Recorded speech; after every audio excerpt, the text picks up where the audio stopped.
Nous sommes toujours sur le plateau de la web télé de Talon CE et je reçois la troupe d'Aladin, alors avec Clément, le vizir, la princesse et Aladin.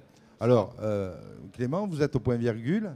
Ça fait combien de temps que vous jouez finalement cette pièce? Alors cette pièce, là on va attaquer notre deuxième saison. On a déjà fait 70 représentations l'année dernière, qui a été plutôt un gros succès au point virgule.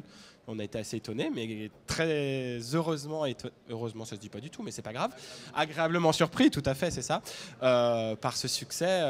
Donc voilà, le point virgule nous a re-signé pour une deuxième saison. Alors on est sur le Aladin des Mille et une nuits. Tout à fait. Celui-là, celui du texte, alors réadapté, spectacle pour enfants ou pour adultes? C'est vraiment un spectacle familial. Alors bien entendu, c'est l'histoire d'Aladin des Mille et une nuits. Alors il ne faut pas s'attendre à voir le Disney, même si on est quand même dans un univers très, très joyeux et très moderne. Donc c'est réadapté tout à fait, avec des musiques, des chansons. On a 4 personnes sur scène qui sont 4 comédiens, chanteurs et danseurs. Et voilà, vraiment spectacle familial à partir de 5 ans, qui monte jusqu'à 10-12 ans, et souvent les parents font taire les enfants pour suivre l'histoire. Alors ça c'est amusant, donc nous avons un Aladin urbain, c'est ce que vous m'avez dit. Voilà, qui est très moderne, on n'est pas dans le petit fluet, à la petite voix comme ça du Disney, comme on peut le voir.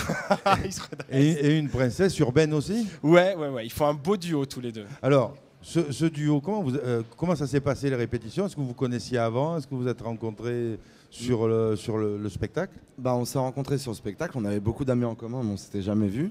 Et les répétitions se sont bien passées tout de suite. Je pense qu'on a tout de suite vite accroché en fait. Et voilà, c'était une belle découverte. Et puis on a commencé à se mettre au boulot très vite. Et voilà, on est content de notre première saison. On a hâte d'attaquer la deuxième. Ah ben c'est très bien, moi je vous souhaite bonne chance pour la deuxième. Alors reste le vizir. Alors le vizir, d'où vous venez dans votre carrière? D'une contrée lointaine et ensoleillée où je tente de faire le mal. Non, Sinon pour de vrai, d'une école de théâtre et ensuite de plan de théâtre en plan de théâtre. Et pareil, un petit peu comme Nejim et Sophie, on avait pas mal d'amis en commun. Et on s'est rencontrés sur le plateau, première répète, et ça a été canon direct. Comme quoi on n'a pas besoin, et là je me retourne vers le metteur en scène, d'avoir des artistes confirmés pour avoir un spectacle qui marche, il suffit d'avoir du talent. Oui, et puis alors. Mais on est confirmés quand même. Ils sont confirmés. Des gens ouais, confirmés qu'on était des artistes. Non, ils sont tous super. Moi, j'ai eu une agréable surprise parce que quand on fait des auditions, on recrute des gens, on les voit séparément, et puis à un moment arrive le moment où on les met ensemble. La mayonnaise prenne, oui. Voilà, et en fait, ça a pris, mais genre, je crois, tout de suite. Voilà, et pour moi, le grand, quand je vois que c'est un succès d'avoir créé mon équipe, c'est que après les spectacles, ils passent du temps ensemble. Avec moi aussi, on passe du temps ensemble, on fait des dîners, et c'est là où on voit vraiment qu'on. Et donc en répétition, c'était hyper agréable parce que tout de suite, on a eu de la connivence, on s'est tout de suite amusé, quoi. Parce que quelquefois, on imagine qu'il faut un grand nom qui sort d'une émission de télé un peu célèbre, etc., pour faire prendre la mayonnaise. Mais là, on peut voir que simplement le talent, et seul le talent, peut plaire au public. Et ce spectacle, aux 70 représentations, c'en est quand même la preuve. La princesse vient d'où dans sa carrière? La princesse a fait une école de comédie musicale et avait fait des pièces de théâtre. Et c'est comme ça qu'elle a rencontré un des 2 auteurs de Aladin. Et ensuite, elle est arrivée sur le projet comme ça, et voilà. Ce qui est intéressant aussi, c'est la formation qu'on peut avoir dans ces écoles de spectacle où on a vraiment des pépites qui sortent et qui sont bien formées. Comment vous faites vos castings? Est-ce que vous partez plutôt par là ou est-ce que... Alors, les castings, là, concrètement, sur ce casting-là, chacun était recruté différemment. On a des gens qu'on connaît, parce que moi, ça fait un petit peu 10 ans, on va dire, que vraiment je suis dans ce métier-là. Donc forcément, j'ai des gens que je connais, que je vais appeler, avec qui j'ai envie de travailler.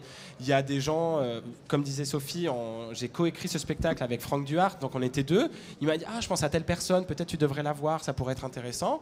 Donc je les ai rencontrés, et voilà. Et en fait, finalement, on a passé une annonce pour Aladin, donc pour recruter Nejim, parce qu'on cherchait vraiment un Aladin très particulier. Et voilà, et on l'a trouvé. Non, mais effectivement, il n'y en a pas 2. Non, et pour la petite histoire, enfin voilà, et c'est comme ça. Nejim, la première fois que je l'ai vu sur scène, on le fait un petit peu travailler pour pour la forme, mais au bout de 30 secondes, je savais que c'est lui que j'allais prendre. Alors, vous êtes au point virgule à partir de quelle heure? Donc, à partir du 13 et à 15h30 tous les dimanches. Voilà. On fait aussi une exceptionnelle au grand point virgule, qui est un grand plateau le 4 octobre. Voilà. Si on veut le découvrir, ça c'est très bien pour les CE justement, qui ont envie de découvrir dans de très très bonnes conditions, bien installées, parce qu'on sait que le point virgule c'est une salle historique. Voilà, que moi j'adore et que j'affecte, parce que c'est le deuxième spectacle que je crée là-bas et que voilà, c'est comme une famille pour moi.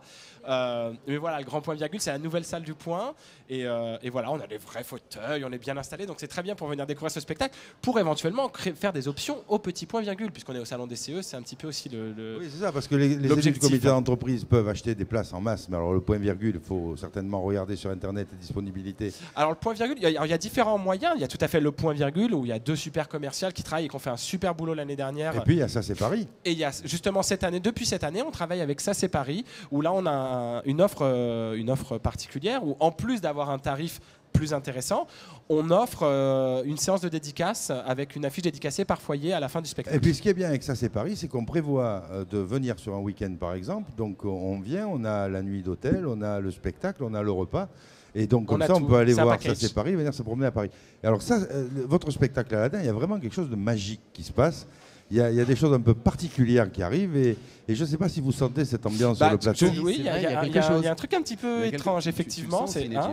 Mais ça vient d'Aladin, j'ai l'impression. Hein, mais Qu'est-ce qui se passe?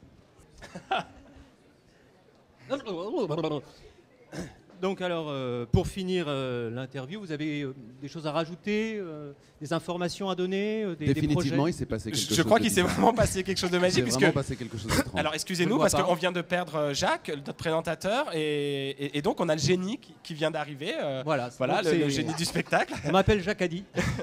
Donc, Jacques Addy, le génie. Voilà, Jacques Addy, c'est moi, le génial génie. Bien sûr, vous l'avez remarqué tout de suite. Hein, ça se voit tout de suite.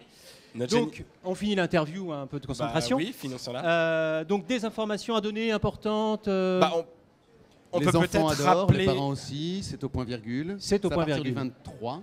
À partir du 21, dès dimanche, à partir du 21, tous les dimanches à 15h30, pendant les vacances à 15h30, tous les jours, sauf le samedi. Voilà, qu'est-ce qu'on a donné? Donc vraiment un spectacle familial, l'exceptionnel du 4 octobre. Voilà, très bien.